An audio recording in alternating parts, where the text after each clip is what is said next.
That was the last thing I wrote in my journal before everything went dark. I couldn't sleep for days, the memories of Patrick haunting my every thought. His disappearance, the overgrown house, the realization that he might not have been human, it was all too much.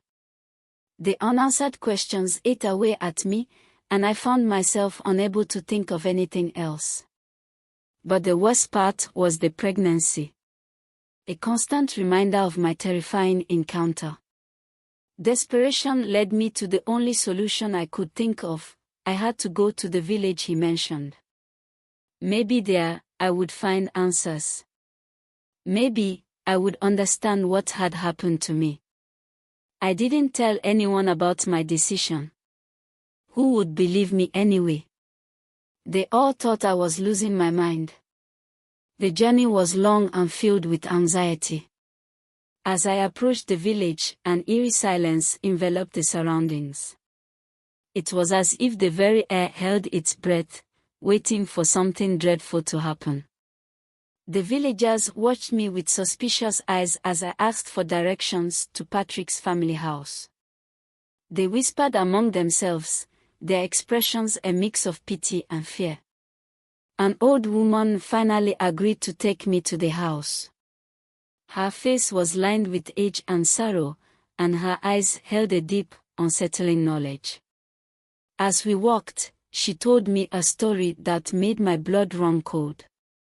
Patrick was once a part of this village, she began, her voice trembling. But he was different. He had an aura that drew people in, yet there was something unnatural about him. One day, he left the village, and shortly after, we heard of his death.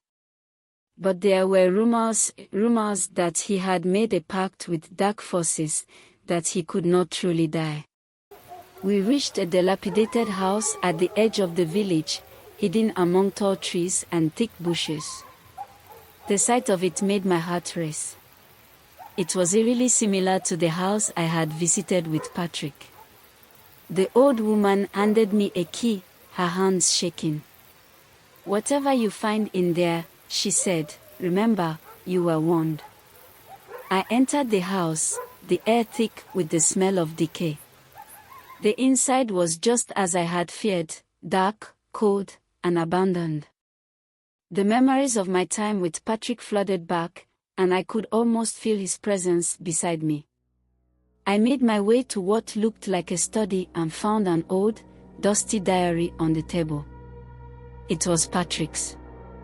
As I read through the pages, my worst fears were confirmed. Patrick had indeed made a pact with dark forces, a pact that allowed him to live beyond death. But there was more. He had written about his search for a bride, someone who could carry his lineage forward. My hands trembled as I read the final entry. "I have found her. She is perfect. She carries my child, and soon our bond will be complete. Even in death, we will be together." I dropped the diary, my mind spinning. I had to get out of there. But as I turned to leave, I saw him. Patrick stood in the doorway, his eyes glowing with an unnatural light. He smiled, a smile that sent chills down my spine. "You can't leave," he said, his voice echoing in the empty house. "We are bound now, forever." I screamed and ran past him, my heart pounding in my chest.